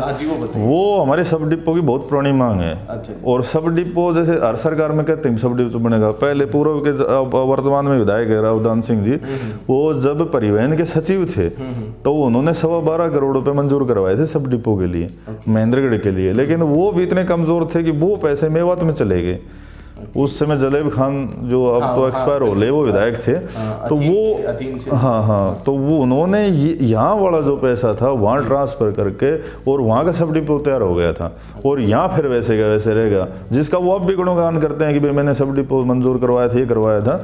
तो उसके बाद में आ जाते हैं हमारे माननीय विधायक जो रामविलास जी, तो ये आए तब शुरू में बने परिवहन मंत्री, जब इनके पास ही था सारा सिस्टम, कुछ भी कर सकते थे, लेकिन ये इन्होंने भी ध्यान नहीं दिया। बाद में 2016 9 अप्रैल 2016 को अपने अनाज सब्जी मंडी में जो है ना मनोहर लाल जी आए थे, तो उन्होंने एक लंबी घोषणा करी थी, जिस समय ये भी एक घोषणा थी जो आपने जिक्र किया कि सब डिपो का, उसमें क्या हो कि वो घोषणा वहाँ कर दी। फिर उसके बाद में वो कनीना आए संतोष जी की रैली में, वहाँ भी उन्होंने दोबारा से उसकी घोषणा कर दी। फिर 21 जुलाई 2019 को वो फिर आए, वो धन्यवाद रैली थी, उसमें फिर दोबारा घोषणा कर दी। फिर 24 फरवरी 2019 को खुडाना में आए। सारी डेट याद रखते हो? हाँ, वो तो रखनी पड़ती है ना। वो 24 फरवरी 2019 को फिर खुडाना में आए। चारों बार उन्होंने कहा कि भाई सब डिपो का शिलान्यास उन्होंने जो ऑनलाइन रिबन होता है उसके माध्यम से कर दिया। फिर क्या होता है कि अगस्त के महीने में जो पूर्व परिवहन मंत्री पंवार जी थे, कृष्ण पंवार जी, वो यहाँ महेंद्रगढ़ आए थे और जो अपनी रामलीला है उसमें इनके जो भाजपा के संगठन का कोई प्रोग्राम था जिसमें अलग अलग मंत्रियों की ड्यूटी लगाई थी कि भाई आप उस विधानसभा में जाओ, आप उसमें जाओ, तो वो चिंतन करके ऐसा कुछ प्रोग्राम था। तो उसमें वो आए तो मीडिया के साथियों जवाब सवाल कर लिया कि जी आप परिवहन मंत्री हैं, 4 बार मुख्यमंत्री आप स्वयं, आपके पत्थर पर आपका भी नाम लिखा हो चाहे आप आए ना हो, आपने शिलान्यास किया था महेंद्रगढ़ सब डिपो का, तो उसका काम शुरू नहीं हुआ, उसका कोई जवाब दीजिए। तो जो मंत्री जी के पास कोई जवाब नहीं था, वो बोले जी देखते हैं, समय लग जाता है, ये लग जाता है, वो लग जाता है। 10 से 15 मिनट वो बैठ गए। बैठने के बाद में हमारे जो विधायक जी थे रामविलास जी, उन्होंने कहा कि भाई ऐसा करते हैं कि कल इसका उद्घाटन कर देते हैं नारियल फोड़ के। उन्होंने तुरंत दोबारा प्रेस कॉन्फ्रेंस बुलाई। उन्होंने भाई कल आज जो मंत्री जी यहीं रहेंगे और कल सुबह 9 बजे हमारे सब डिपो का उद्घाटन करेंगे। तो उन्होंने क्या कह रहा है कि वो पत्थर जो था सब जो मंडी में लगा हुआ था उसको 1 किलोमीटर दूर उठाया और उसको बस स्टैंड के ऊपर, मैंने लाइव वीडियो के माध्यम से भी 2 बार ये चीज़ दिखाई है कि बस स्टैंड पे वो ले जाके लगा दिया, फिर नारियल फोड़ दिया। अब भाई आज से सब डिपो का शुभारंभ। और वो रितु शर्मा क्या थी, बोलो ये यहाँ टीएम ट्रांसपोर्ट मैनेजर बैठेगी, परसों से रेवाड़ी से उसकी ट्रांसफर करा दी है और 2 बसों के ऊपर सब डिपो महेंद्रगढ़ लिख दिया पेंट करवा के। अभी ये सब डिपो महेंद्रगढ़ की अब 17 बसें चलेगी, फलाने रोड पे चलेंगे, उसमें रोड पे चलेंगे। उसका विश्लेषण करने के लिए मैं स्वयं सब डिपो पे गया था कि भाई ये करने के 1 महीने के बाद में क्या हालात बदले, क्या कोई बस चली हो, कोई वो ट्रांसपोर्ट मैनेजर यहाँ आई हो, न तो आज तक वो ट्रांसपोर्ट मैनेजर यहाँ आई, न आज तक महेंद्रगढ़ सब डिपो की कोई बस चली। इवन ऐसा है कि हमारे जो रूटों की जो बसें हैं वो भी आजकल नहीं चल रही, अब तो लॉकडाउन की वजह से लगभग सारी बंद है। आप कह रहे हो कि भाई काम शुरू हो गया, वो जो काम शुरू हो रहा है वो 3.25 करोड़ रुपए के बजट से सिर्फ वर्कशॉप का काम शुरू हो रहा है, जहाँ पर जो बस स्टैंड होता है सामान्य बस स्टैंड जो भी होते हैं वहाँ एक वर्कशॉप होता है जो हमारे पास नहीं था, कि बसों की जैसे रिपेयरिंग हो गई, उनके जो भी है सामान वगैरह वहाँ रखा जाता है। तो वो 3.25 करोड़ रुपए का वर्कशॉप बन रहा है, वो सब डिपो नहीं बन रहा। कि कोई कह रहा हो तो उस साथी से मेरी बात करवा देना, कोई कह रहा है कि सब डिपो के नए तो आज तक ट्रांसपोर्ट मैनेजर बैठी है, नए ही सब डिपो को संचालन हुआ है। वहां पर जो बन रहा है वो 3.25 करोड़ रुपए का वर्कशॉप है। इसके लिए जो प्रस्तावित पैसा है 12 करोड़ रुपए के आसपास, वो सरकार ने आज तक रिलीज नहीं किया है। जब वो 12 करोड़ रुपए आएगा तब ये सब डिपो बनेगा, उसके बाद में यहाँ मैनेजर बैठेंगे, तब ये बात आगे बढ़ेगी। ये सिर्फ लोगों को दिमाग घुमाने वाली बात होती है। और कोई साथी कहे तो मेरे पास सारे आंकड़े हैं, मैं बहस करने के लिए तैयार भी रहता हूँ। कर सकते हैं क्योंकि आपके पास सारे तथ्य फैक्ट जो भी हैं, ये तो सब कुछ है आपके पास। अच्छा, एक ऐसे ही जैसे यहाँ अनाउंसमेंट्स की बात हुई, नारियल फोड़े वाली बात हुई कि हमने काम किया नहीं किया, इस विषय पर बात हुई। अब हमारे जो वर्तमान विधायक माननीय जी रावदान सिंह जी जो हैं, इनके भी कुछ फॉलोअर्स जैसे मिलते रहते हैं, तो उन्होंने बताया कि देखो जी, अगर रामविलास शर्मा जी अगर काम करवाते तो कोई बिल्डिंग को कोई उठा के थोड़ी लेके जा सकते हैं। हमारे विधायक जी ने बिल्डिंग्स बनवाई, यानी काम किया। फॉर एग्जांपल हमने गर्ल्स कॉलेज बनवाया, ऑडिटोरियम बनवाया, हमने नया कोर्ट बनवाया, तहसील बनवाई, जो भी है, तो वो बिल्डिंग्स आज भी वहीं की वहीं है। तो वो कहते हैं कि अभी सरकार अलग है, अदरवाइज हम और अच्छा काम करवा सकते थे। तो इस विषय में आप बताएं कि नहीं, जो उनके समर्थक ये कह रहे हैं ना कि भाई शर्मा जी ने काम कराया फिर उठा के ले जाते, उनके ऊपर मैंने भी कई बार, जैसे हमारे वर्तमान विधायक से कई बार सवाल किए हैं कि वो कई बार ये कहते हैं कि भाई मैंने वो चीज़ बनवा दी थी। जैसे कोर्ट उन्होंने बनवाया, कोर्ट वहीं का वहीं है, कोई उठा के थोड़े लेके गया। भाई उनकी सरकार में बना था, सबको पता है कि भाई रावदान सिंह जी उस समय विधायक थे, भूपेंद्र सिंह हुड्डा मुख्यमंत्री थे, और उनके कार्यकाल में कोर्ट बना है। इस बात को हम भी मानते हैं, सब मानते हैं, और मानने भी चाहिए। भाई हलवाई से बह रहे तो मिठाई को खराब नहीं बताने चाहिए, सीधी बात है कि 2-4 उन्होंने जो बिल्डिंग बनाई वो आज भी यहीं है और कल भी यहीं रहेंगे। लेकिन बात ये आती है ना कि वो कहते हैं कि मैंने IMT बनवाई, वो कहते हैं कि मैंने हाईवे बनवाया, मैंने फलानी चीज बनवाई, मैंने सब डिपो बनवाया, मैंने ये बनवाया। अब वहां समस्या आ जाती है। ये दान सिंह जी कहते हैं। एक सबसे बड़ी समस्या ये है हमारी विधानसभा के साथ कि नए बनने वाले जिम्मेवारी कोई नहीं लेगा। जैसे IMT 45 साल नहीं बनी, उसकी जिम्मेवारी न रामविलास शर्मा की है न रावदान सिंह की है। कल नई IMT बन जाएगी तो उसमें दोनों की भागीदारी रहेगी, क्योंकि दान सिंह जी वाले तो कहेंगे कि हमने तो पहले बनवा रखी थी, और ये कहेंगे कि भाई हमने बनवाई थी खट्टर साहब ने। अच्छा, कुछ लोग ऐसा भी बोलते हैं कि जिस दान सिंह जी की वजह से सेंट्रल यूनिवर्सिटी बन गई। वो भी मैं बता दूंगा। पहले जैसे आप कह रहे थे ना, अब वो जैसे एक विधानसभा की अब की ताजा बात है, उन्होंने जो एक क्वेश्चन पुटअप किया जिले का नाम का, सेकंड उनका क्वेश्चन क्या था विधानसभा में कि IMT के बारे में, तो उन्होंने सवाल लगाया कि भाई मैंने IMT बनाई थी। वो वीडियो मैंने फेसबुक पे भी डाल रखी है। मैंने सीधा उनसे सवाल किया था कि भाई आपने जो IMT बनवाई थी वो कहाँ है, और मुख्यमंत्री ने जो इसको इंडस्ट्री स्टेट कर दिया वो कहाँ है, दोनों मिलकर बता दो, हम दोनों का संयुक्त रूप से धन्यवाद कर देंगे।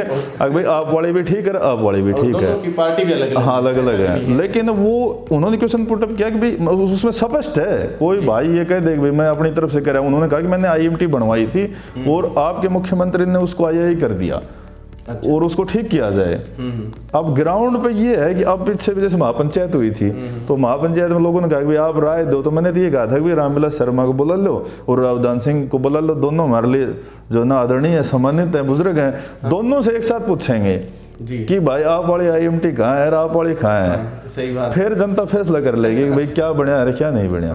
तो ये सिर्फ दिमाग घुमाने वाली बात है। उन्होंने कहा कि भाई हमने हाईवे बनवाया था, उन बातों का कोई वजूद नहीं होता। वो ये कहते हैं कि भाई हमने अपनी सरकार में इस प्रोजेक्ट को लेकर प्रयास किया था, हालांकि हम सफल नहीं हो पाए, कोई बात नहीं है। हमारी जो सोच थी वो पॉजिटिव थी कि हम IMT बनवाना चाहते थे।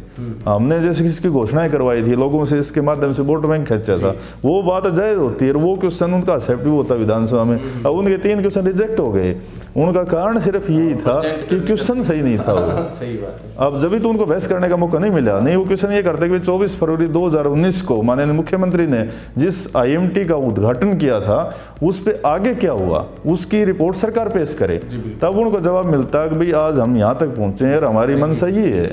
तो ये बात है। तो न तो ये एक दूसरे दोनों घुमाते हैं, न तो रावदान सिंह ने कुछ ज्यादा बनवाया महेंद्रगढ़ में 1-2 बिल्डिंगों को छोड़ के, और न रामविलास शर्मा अगर बनवाई है तो खड़ी है साल में, मतलब कि जो विकास करवाया बेटर ये होता है कि इससे ज्यादा होने की उम्मीद थी। भाई मैं ये कहूँ कि जब जैसे मूलभूत सुविधाओं की जब जनता तरसे तो वो हम विकास की फिर कल्पना नहीं कर सकते। भाई आप पानी, बिजली, सड़कों के लिए, अगर स्वास्थ्य के लिए तरस रहे हो तो हम विकास की कल्पना नहीं कर सकते। दूसरे आपने यूनिवर्सिटी का जिक्र करा, उसका बताना भी जरूरी है कि बहुत से साथी इस बात का गुणगान करते हैं कि भाई ये यूनिवर्सिटी रावदान सिंह ने बनवाई। बहुत से साथी कहते हैं कि भाई राव इंद्रजीत ने जैसे बनवाई, उनके प्रयासों से। राव इंद्रजीत समर्थक कहते हैं कि भी हमारा सेंटर में मंत्री था राव साहब, इसलिए उन्होंने बनवाई। और ये कहते हैं कि भी हाँ, दान सिंह जी बड़े मजबूत थे और एजुकेशन का जो हब था उन्होंने महेंद्रगढ़ में लैग कर दिया। लेकिन इसकी सच्चाई क्या थी कि कुछ प्रोजेक्ट ऐसे होते हैं, कुछ पैसा सेंट्रल गवर्नमेंट की तरफ से, स्टेट गवर्नमेंट की तरफ से ऐसा आता है कि वो आपको वहीं यूज करना पड़ता है। आगे से जो पैसा आ गया उसमें विधायक की या मुख्यमंत्री की या सेंटर की सरकार के मंत्री का इंटरफेयर नहीं होता, मतलब लगाना पड़ेगा वहीं। आप उसका सराउंडिंग एरिया चेंज कर सकते हो 10 से 15 किलोमीटर में। जैसे जाट पाली में बनाई, उसकी जगह जैसे नांगल सरोवर में बन जाती, उसकी जगह बूचा साइड बन जाती, कणियाना में बन जाती या सिड़ंग साइड बन जाती। सराउंडिंग एरिया की ही पावर होती है। और वो भी जो उसकी टीम आती है ना, वो तय करती है कि भाई ये प्रोजेक्ट हम यहाँ लेके आ रहे हैं तो यहाँ मतलब ठीक रहेगा कि नहीं रहेगा। वो पॉजिटिव रिपोर्ट देगी, उसके बाद में सरकार आकलन करती है। तो ये जो यूनिवर्सिटी वाला जो फंडा था, ये क्या था कि पहले हमारे हरियाणा में 2 जिले बैकवर्ड क्लास में थे, एक सिरसा और एक महेंद्रगढ़, जिनको एक स्कीम के तहत अलग से पैसा आता था। भाई ये दोनों जिले बैकवर्ड में हैं तो इनके उत्थान के लिए अलग से पैसा दिया जाए, चाहे वो जो अपने पंचायत विभाग में आता था या जिला परिषद में आता था। जिला परिषद चेयरमैन सुरेंद्र कौशिक थे, उनसे भी आप ये बात पूछ लेना कभी कि उनके समय के बाद में ग्रांट बंद हो गई थी। उससे पहले उनके BRGF की स्कीम आती थी जो बैकवर्ड क्लास के लिए होती थी, और वो अपने महेंद्रगढ़ और सिरसा में आती थी। लेकिन ये जो पैसा था ये उस स्कीम के तहत, सेंट्रल सरकार की ये स्कीम थी कि उस जिले में यूनिवर्सिटी बनवाई जाए जो बैकवर्ड क्लास में आते हैं। अब ऑप्शन बच गए 2, सिरसा और महेंद्रगढ़। उसके साथ एक कंडीशन और थी कि वहाँ ऑलरेडी वहाँ बनाई जाए जहाँ ऑलरेडी दूसरी यूनिवर्सिटी न हो। तो ऑप्शन बच गया एक, महेंद्रगढ़। अब उसमें सिर्फ लड़ाई इतनी थी कि भाई ये कणियाना में बने कि महेंद्रगढ़ में बने, नांगल सरोवर में बने कि सेड़ोंग में बने या पाली में बने।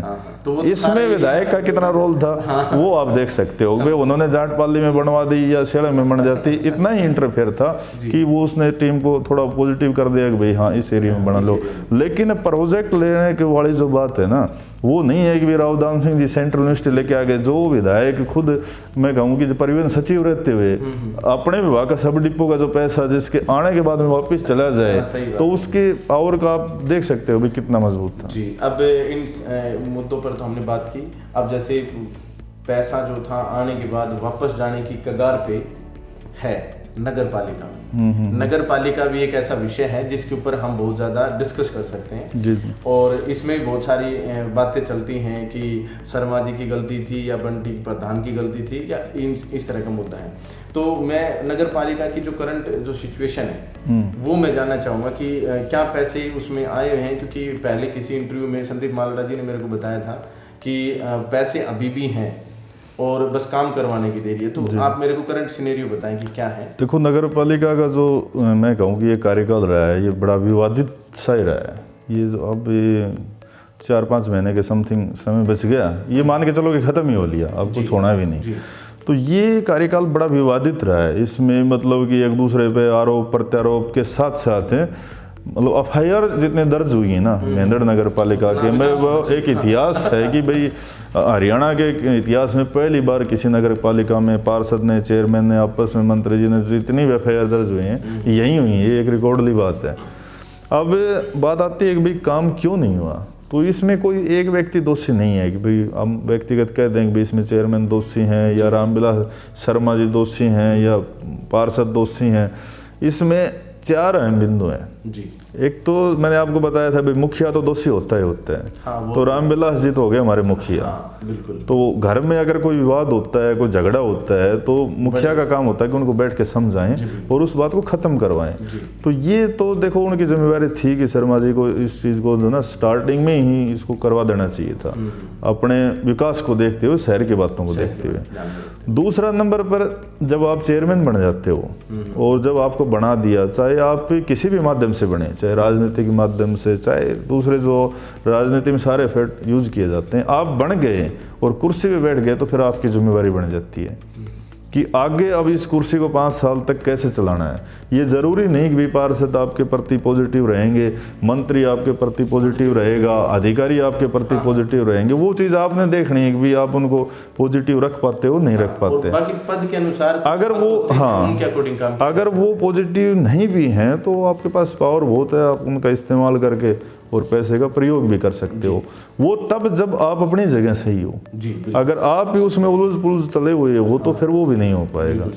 तो तीसरा नंबर आता है इसमें भी पार्षदों का, तो दोषी तो वो भी हैं कि वार्ड के जो मेंबर हैं लोगों ने तो उन्हीं को बनाकर भेजा था और उन्हीं पर आस थी कि भाई आगे की लड़ाई वार्ड के लड़ेंगे। तो वार्ड मेंबर ने भी इस झगड़े को मैं कहूँ कि साल 6 महीने 2-4 महीने में इसको निपटाना चाहिए था, चाहे वो सामाजिक माध्यम से बैठते या किसी भी माध्यम से बैठ के इसको खत्म। हाँ, कहीं ना कहीं इस चीज़ को देखो झुकना तो पड़ेगा। जब अपने को कोई कुर्सी चलानी है तो कहीं ना कहीं अपने को झुकना पड़ेगा। और तीसरी चौथा जो सबसे बड़ी जो दोषी है वो है मेंढरगढ़ की जनता, जो सबसे ज़्यादा जिसमें दोष मैंने देखा है कि अगर ये सब पार्ट अगर काम ना करे ना तो आखिरी पावर होती है जनता के पास काम करवाने की। लेकिन हमारी जनता सिर्फ सोशल मीडिया पे एक दूसरे से जैसे विचार विमर्श कर लिया, आपने मेरे से कर लिया, उसने उससे कर लिया। जब आमने सामने की बात आती है ना किसी चीज़ की तोड़ करने की, तो हमारे मेंढरगढ़ की जनता में मैं कहूँ कि या तो जागरूकता का अभाव है या एकजुटता नहीं है या जो भी है, मतलब नील है। हाँ, ना के बराबर है कि भाई यहाँ की जनता इतनी नहीं सोचती कि भाई आप जिस वार्ड पार्षद हो आपको वार्ड पार्षद बना दिया, वार्ड पार्षद आपके पास ही रहता है दिन रात। भाई 1 महीना काम नहीं हो रहा, 2 महीना काम नहीं हो रहा, साल नहीं काम हो रहा, कोई बात नहीं है। अगर साल से ऊपर काम नहीं हो रहा तो आपने उसको वोट दिया है, आप उसको पकड़ के रूबरू करवाओ। बार बार उसको बोलने भाई पार्षद ये कहते हैं कि चेयरमैन की कमी है और चेयरमैन ये कहता है पार्षदों की कमी है। वो जनता उनका एक माध्यम है, वो एक सार्वजनिक मंच बनाए। और एक दिन जैसे अपने कितने दुकानदार हैं शहर में, हजारों की संख्या में दुकानदार हैं। भाई हम संडे को भी दुकान बंद करते हैं, लॉकडाउन में भी हमारी दुकानें बंद ही रही काफ़ी दिन। 2 घंटे के लिए सभी दुकानदार एक चीज़ तय कर लें कि भाई आज मार्केट हम खोल लेंगे नहीं, आज एक बात का तोड़ करना है कि भाई पार्षदों को और चेयरमैन को आमने सामने रूबरू करना है। अगर पार्षद ये कहेंगे भी विकास कार्यों के लिए तैयार हैं, तो जैसे आपने कहा कि भी हमारे पास पैसा है, ये सच्चाई है कि हमारे पास ओन फंड पैसा है और वो प्रस्ताव भी हो लिया, जिस काम में लगना है उसके प्रस्ताव भी हो लिए। अब सिर्फ 10 मिनट का काम बचा हुआ है कि ये सहमति दे दें और जो ये टेंडर है उसकी सिर्फ बिड खुलनी है, उसके बाद में जो संबंधित जो पार्टी हैं उसको टेंडर हो जाएंगे और वो अपनी वर्किंग शुरू कर देंगे, कोई इश्यू नहीं है। अब इनको लेकर जैसे पहले भी यादव धर्मशाला में पंचायत हुई, जब मैंने ये कहा था कि भाई आपकी जो राजनीतिक लड़ाई है वो आप जारी रख लो, कोई इशू नहीं है। भाई आपका दूसरे पार्षद के अगेंस्ट केस चल रहा है कोर्ट में, वो भी आप जारी रख लो, कोई इशू नहीं है। लेकिन ये जो 50 करोड़ रुपए अकाउंट में पड़ा है और आपने इस चीज़ के प्रस्ताव तो कर ही रखे हैं, आपने उस पर साइन करके सहमति भी दे रखी है, डीसी के पास वो फाइल भी जा ली और वहाँ से यहाँ आ ली। अब तो जेई और एमबी ने आपकी सहमति से उसके टेंडर तो खोलने हैं। भाई एक दिन आप जनता की तरफ देखते हुए एक दिन की कोई भी मीटिंग आप बुला लो, 7 दिन का समय देकर वो टेंडर खोल दो। उसके बाद में आप चाहे रोज कोर्ट में रहना, थाने में रहना, पब्लिक को क्या मतलब है? भाई आपकी चाहे चेयरमैन की लड़ाई हो, राजनीतिक वर्चस्व की लड़ाई हो, वो आप जारी रखो, लेकिन टेंडर खोलने में क्या इशू है? लेकिन इसमें ये है कि एक दूसरे का मतलब तनाव इतना है कि वो अपनी मतलब मान सम्मान को लेकर बैठे हैं भी हम इसके नज़दीक चले गए तो हमारा मान सम्मान डाउन हो जाएगा। चेयरमैन सोचता है कि मैं इनके थोड़ा सा इनके नीचे डाउन देख लिया तो मेरा मान सम्मान कम हो जाएगा। और शर्मा जी तो मतलब नीचे देखते ही नहीं थे, वो तो मान सम्मान ज़्यादा ऊपर रखने वाली बात थी। मतलब इनकी जो मान सम्मान की लड़ाई है वो मेंढरगढ़ शहर की नाश कर दिया, ऊपर चली गई, नाश कर दिया और मेंढरगढ़ शहर का नाश कर दिया। ये तो स्पष्ट शब्द मैं तो कहता हूँ। तो बहुत ही दुर्भाग्य की बात है कि हम खुद लोग ऐसे हैं जो दोषी हैं अपने शहर के लिए। निष्कर्ष अगर हम इस चीज़ का करें कि हमारे जो विधायक अगर काम नहीं करते, हमारे अगर पार्षद काम नहीं करते, चेयरमैन काम नहीं करते, तो कहीं ना कहीं हम स्वयं दोषी हैं, क्योंकि हम ही उन विधायक को चुनकर भेजते हैं जो आगे चलकर मंत्री भी बनते हैं और जो 15 साल, 20 साल, 45 साल तक कंटिन्यूसली राज करते हैं, एक नहीं तो 2 से, लेकिन रिपीट में वही आते रहते हैं। या फिर हम दूसरी गलती ये करते हैं कि हम अपने वार्ड मेंबर को जब पार्षद बनाते हैं तो उस समय भी हम विशेष रूप से जब उसको वोट कर रहे हैं तो उसको ये रिस्पॉन्सिबिलिटी का एहसास नहीं दिलाते बाद में कि आपके पास हमारी कोई जिम्मेदारी है और वो आपको निभाना है।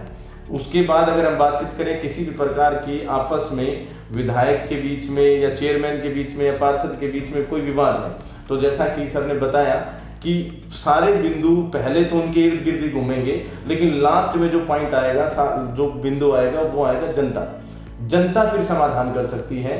तो जनता से हमारा इस मंच के माध्यम से अनुरोध है कि आप सभी एकजुट होकर महेंद्रगढ़ के विकास कार्यों को गति प्रदान करने के लिए अपना कोई भी योजना बनाएं, अपनी कोई भी प्लानिंग सेट करें और उसके अकॉर्डिंग आप लोग आवाज उठाएं।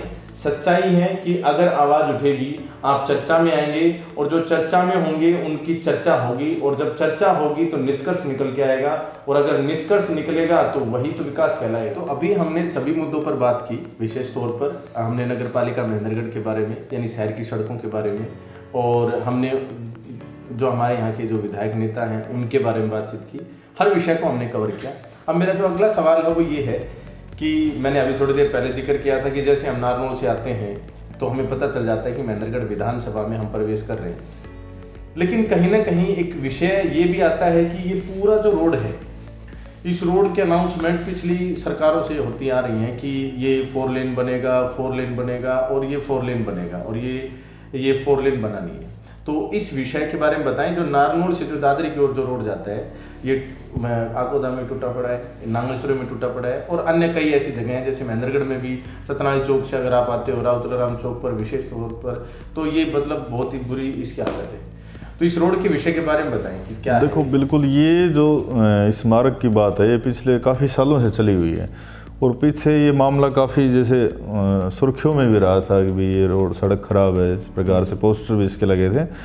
लेकिन इसकी समस्या क्या रही कि पिछले काफ़ी सालों से ये चर्चा में रही कि भाई इसको जो है ना NHAI national highway authority of India जो है वो इसको हाईवे बनाएगी, और ये 4 लेन बनेगा, 6 लेन बनेगा, अथॉरिटी इसको बनाएगी। और पिछले पूर्व की सरकार में भी जैसे भूपेंद्र सिंह हुड्डा होते थे उस समय, यहाँ जो विधायक जी ने काफ़ी घोषणा करवाई भी अब इसको जल्द बना देंगे।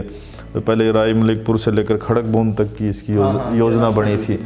जो हमारे जो दान सिंह जी घोषणा करते थे तो एक ही बात कहते थे कि राय मलिकपुर से लेकर खड़कबूंद तक हमने जो है ना कृष्ण जी मालदा से थे, भाषण में ये हाँ अभी ये हमने बनवा दिया। वो आज भी कहते हैं कि बनवा दिया, अब विधानसभा में कहा था। तो लेकिन ये है कि हालात ये रहे कि जब कांग्रेस की सरकार थी, जब उनका राज था, तो इस सड़क की हालत ये थी कि इसमें 2-2, 3-3, 4-4 फुट के गड्ढे थे। मतलब इसको कई जगह तो इस रोड को डिलीवरी रोड कहा जाने लग गया। हरियाणा रोडवेज ने तो मना कर दिया था कि हम बसें नहीं चलती थी। इसमें ये हालत थे कि मतलब अपने को ये होता था कि आज दादरी जाना है तो हम रूट बदल लेते थे, भाई हम सतनाली होके निकल जाएंगे, यहाँ जो है ना मतलब जाने का प्रयास न करें, ये हालात थे। उसके बाद में भाजपा सरकार आई तो उन्होंने भी कहा कि भाई हाँ इसको प्रोजेक्ट को हम जो है ना लेके आएंगे, और ये लंबा प्रोजेक्ट 148 बी का उन्होंने बना दिया कि भाई इसको पंजाब से जोड़ते हुए आगे चला जाएगा। लेकिन जो 148 बी का प्रोजेक्ट था वो उस सरकार में आगे रनिंग में चला भी, लेकिन हालात ये हुए कि जैसे ही महेंद्रगढ़ की सीमा आई जिले की, वहाँ इसका समापन कर दिया गया कि इसके जो पीछे के जो टुकड़े थे बनते बनते बनते जो जितना किलोमीटर बनना था आ लिया। और जहाँ मंदौली गांव आता है अपने यहाँ कोदा से आगे, जो मैं कहूँ कि दादरी में 4 किलोमीटर के आसपास जब हम अंदर चले जाते आते हैं तो वहाँ इसको क्लोज कर दिया गया।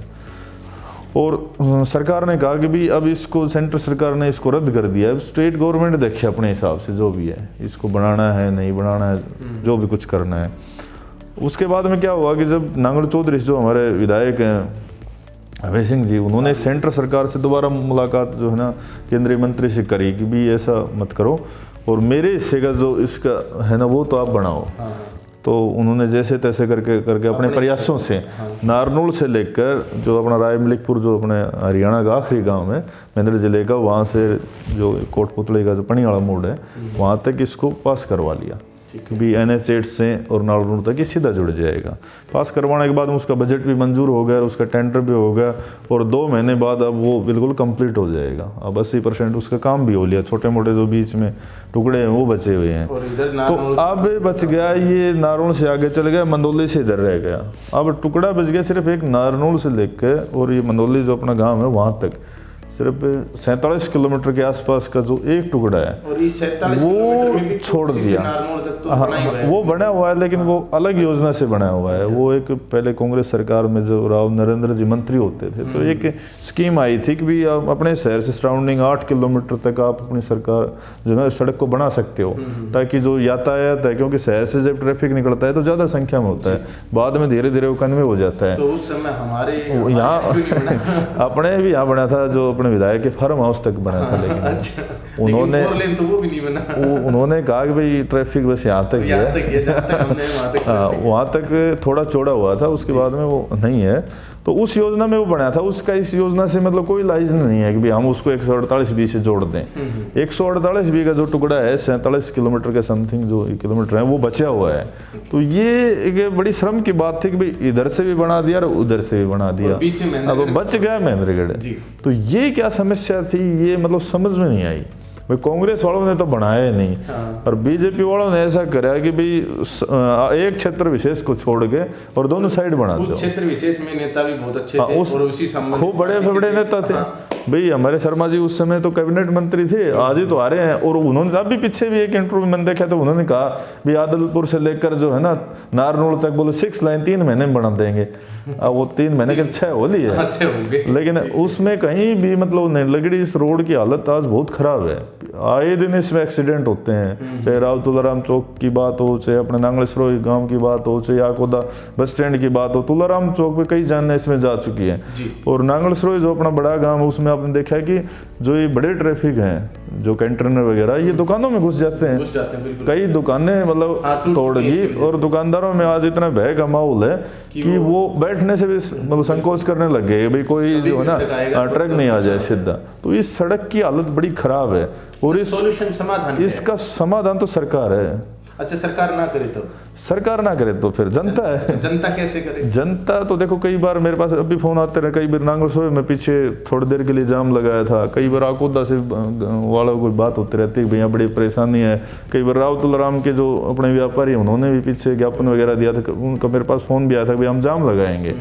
लेकिन इसमें ये है कि एक बड़ी मात्रा में मतलब लोगों में काफी लोग इकट्ठा होके ना कोई ऐसी मतलब संगठन बनाए कि भी सब मिलके वहाँ इस बात को रखी जाए मजबूती से, ताकि सरकार और अधिकारी इस बात की जवाबदेही हो जाए कि भाई आखिर ये हो क्यों रहा है, क्योंकि इसकी रिपेयरिंग भी नहीं हो रही। एक समस्या और भी है ना, अभी सड़क चौड़ी नहीं बन रही, 4 लाइन नहीं बने, 6 लाइन नहीं बनी, वो तो अलग बात है।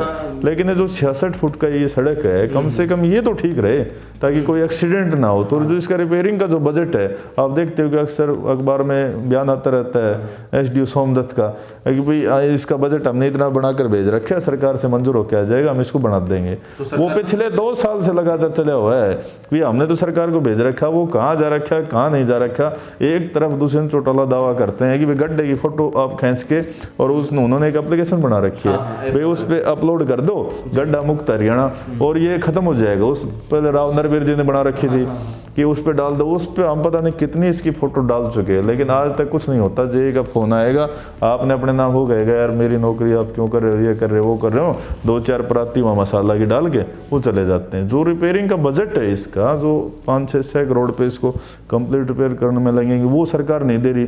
दूसरा अभी महकमा जैसे दुष्यंत चौटाला जी के पास है और आगे का जो एरिया है वो उसकी माता नैना चौटाला की विधानसभा में पड़ता है 4 से 5 किलोमीटर जो मैंने बताया। उन्होंने भी विधानसभा में कहा था कि भाई मेरा भी इसमें वो है, लेकिन ये सब होने के बाद में पिछली विधानसभा में विधायक महेंद्र ने भी कहा कि बढ़ना चाहिए, विधायक नांगल चौधरी ने भी कहा कि भाई ये बढ़ना चाहिए, नारनौल वाले ने भी कहा था, नैना चौटाला ने भी कहा था, लेकिन ये नहीं समझ में आ रही कि भाई समस्या कहाँ है कि वो सरकार की मंशा क्या है, क्यों नहीं बनाते। एक सीधा पॉइंट डिस्कस करूंगा यहाँ पे जो मुझे लगता है कहीं ऐसा तो नहीं है कि अगर इस समय कोई काम होता है शहर के अंदर या शहर के इर्द गिर्द तो बीजेपी पार्टी इसलिए नहीं करने दे रही है, अगर अलाउ नहीं कर रही है क्योंकि विधायक जी यहाँ विपक्ष पार्टी के हैं या विपक्ष पार्टी के विधायक जी जो है उनको काम नहीं करने दिया जा रहा है, मतलब श्रेय इनको मिल जाएगा। इसलिए मान लीजिए हो सकता है कि बीजेपी के जो नेता है वो नहीं चाहते कि भाई ये काम करें। नहीं वो बात नहीं होगी क्योंकि अब फिलहाल जैसे भाजपा की सरकार है तो कोई भी काम अगर होता है तो उसकी ओपनिंग भी मुख्यमंत्री हरियाणा सरकार ही करेंगे और उनके संबंधित जैसे जिनके पास विभाग है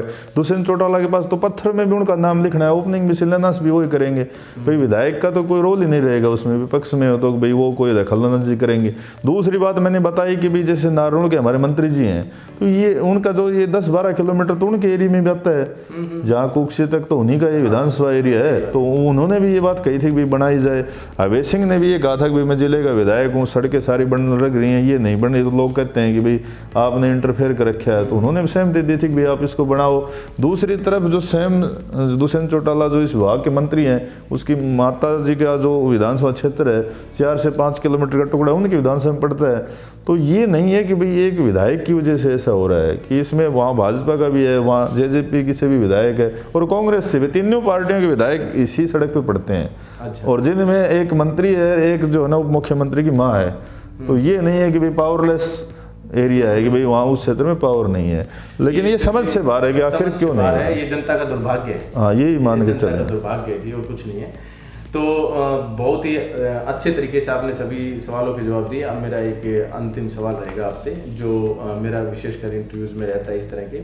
अच्छा, सारी समस्याएं हैं, जिस प्रकार से आप शहर के क्षेत्र की समस्याओं को समझते हैं, उस प्रकार से मुझे ऐसा लगता है कि कहीं ना कहीं क्यों ना आप विपक्ष की भूमिका निभाते निभाते राजनीति में आ जाएं और अच्छे तरीके से, मतलब इसको सिस्टम में होकर इसको अच्छे से ठीक करें, सिस्टम को चलाएं, ठीक करें।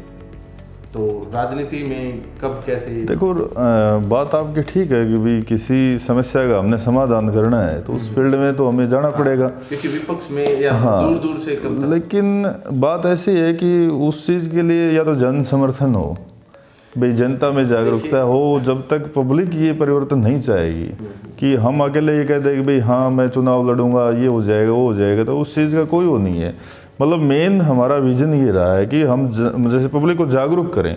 जब पब्लिक में ये जागरूकता आ जाए कि भाई वास्तव में जो ये विकास कार्य हमारे रुके पड़े हैं ये इन विधायकों और मंत्रियों की वजह से हैं, जब उनमें ये भावना आएगी तब परिवर्तन होगा। और उसके लिए हम मतलब सदैव ही अग्रणी रहे हैं कि भाई लोगों में जागरूकता लाने के लिए, चाहे सरकार की बात हो, चाहे विपक्ष के नेता की झूठ की बात हो, जो भी मुद्दे आते हैं उनका हमने स्ट्रिक्टली विश्लेषण किया है कि फैसला अब जनता ने करना है कि भाई जनता किस ओर चलती है। हमारा काम है कि पब्लिक को एक आईना दिखाने का कि भाई आपका जो नेता ये कह रहा है उसमें इतनी फीसदी सच है और इतनी फीसदी झूठ है। अब जनता क्या करवाना चाहती है उनके ऊपर डिपेंड है। अगर वोटिंग वहाँ जा रही है तो फिर उसमें दोष पब्लिक का ही मानना पड़ेगा। अगर उनको बार बार वोट मिल रहा है इतनी झूठ बोलने के बाद में भी, अब जैसे पीछे अपने अमेरिका में चुनाव थे तो एक खबर आई हुई थी कि 20,000 से ज़्यादा झूठ बोल ली, तो उन्होंने सत्ता परिवर्तन कर दिया। तो इसका मतलब ये हुआ कि जनता उस बात को समझ गई कि वो झूठ बोल रहे थे। अगर उनके पक्ष में वोटिंग आती तो फिर ये होता कि भाई जनता के वो बात समझ में नहीं आ रही। तो ये महेंद्रगढ़ की जनता में अभी जागरूकता का मैं कहूँ कि अभाव है कि जो मेन बिंदु उस पर वो ध्यान नहीं देते, कि वो मान लेते हैं। अब जैसे पीछे भी ये बात आई कि विधायक ने जैसे वो मामला उठाया और उनको जवाब मिल लिया, पब्लिक ने मान लिया। ये जो है ना सबसे नेगेटिव पॉइंट है। हमें जब तक वो बात नहीं माननी चाहिए, जब तक उसका विश्लेषण नहीं हो जाए। भाई आप अपने दिमाग से भी काम करो ना। मैं आपको कह रहा हूँ कि भाई ये चीज़ गलत है तो आप उसको गलत मत मानो, आप उसको अपने लेवल पर स्टडी करो कि भाई मैंने ये कहा है ये गलत है या मैं आपको बेवकूफ़ बना रहा हूँ। जिस दिन जनता ये बात समझने लग जाएगी ना, उस दिन परिवर्तन होगा। और वो जागरूकता लाने के लिए तो हम 24 घंटे लगे रहे हैं कि भाई जितने भी हमारे क्षेत्र से संबंधित विकास कार्यों से संबंधित या कोई भी बात आती है तो उसके लिए अग्रणी है। दूसरा जो आपने बताया कि बहुत सी बातें ऐसी होती हैं वो बगैर चुनाव लड़े भी हो सकती हैं, ज़रूरी नहीं कि उसके लिए हम चुनाव ही लड़ें। अब जैसे विपक्ष की बात है, अब विपक्ष वाला नेता ने चुनाव भी लड़वा दिया, वोट भी ले लिया, फिर भी वो रोल अदा नहीं कर रहा। हमने चुनाव भी नहीं लड़ा और हम विपक्ष में नहीं है, फिर भी हम वो रोल अदा कर रहे हैं। तो ये ज़रूरी नहीं है कि भाई हम किसी संबंधित पार्टी से विधायक बने तो विकास कार्य होंगे। या इसमें मेन बिंदु यही है कि जनता इन दोनों विधायकों के अलावा अगर बगैर चुनाव लड़े भी किसी समाज सेवी का अगर समर्थन करे ना जनहित के मुद्दों पर, तो जरूर उनका सोल्यूशन हो। लेकिन यहाँ समस्या ये है कि हम IMT खुदाना के लिए पंचायत करेंगे तो अगर ये दोनों नेता नहीं आएंगे तो वहां भी संख्या कम।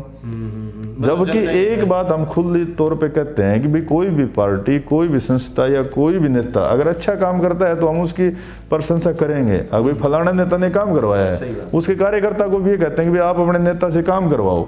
अगर वो काम कर देगा ना तो उसका धन्यवाद हम करेंगे।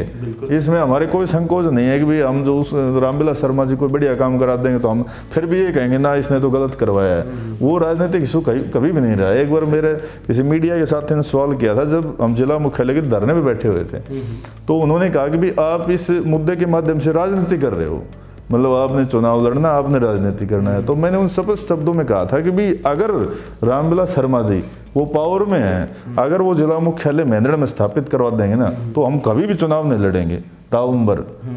और जैसे वो कहेंगे चाहे वो किसी भी पार्टी में जाओ, हम उसके कार्यकर्ता बन के रहेंगे और उसके लिए नारेबाजी करेंगे कि रामविलास शर्मा बहुत ही बढ़िया आदमी है। लेकिन अगर नहीं हमारी समस्याओं का समाधान होगा तो झूठे नारे तो हमसे तो लगेंगे नहीं। भी हम कहेंगे भाई बब्बर शेर है, हम कहें टाइगर है, जो भी इनके समर्थक कहते हैं वो शब्द हम जब तक यूज नहीं कर सकते जब तक कि कुछ करेंगे नहीं। अच्छा काम करेंगे तो हमें राजनीति से ये प्यार प्रेम नहीं है। राजनीति दो प्रकार की होती है। एक राजनीति होती है कि भाई मैंने तो विधायक बनना है, विधायक बन के पैसा कमाना है या मैंने संबंधित सीट पे बैठना है। एक आदमी का होता है कि भाई मान सम्मान एज ए विधायक होना चाहिए, वो उस कुर्सी पे जाता है नहीं जाता उस चीज़ का कोई इश्यू नहीं होता। अगर पब्लिक आपको मान सम्मान एक विधायक लेवल का दे रही है तो आप जनता के लिए विधायक ही हो। आप वोटिंग में कभी चुनाव आपने लड़ा नहीं लड़ा, किसी पार्टी से टिकट मिली नहीं मिली, वो एक अलग इशू है। अगर पब्लिक आपको मान सम्मान दे रही है तो आप पब्लिक के मुद्दों को एक समाज सेवी पटल से भी आप उठा सकते हो। और बहुत सी समस्याओं का हमने अपने लेवल पे समाधान भी करवाया है। ऐसा नहीं है कि भाई हम सभी में फैली हुई हैं, लेकिन जो बातें सरकार से संबंधित और विधानसभा से संबंधित होती है ना उसमें अड़चन आ जाती है कि जिस दरबार में एंट्री विधायक की होती है वहाँ दूसरा व्यक्ति नहीं जा सकता।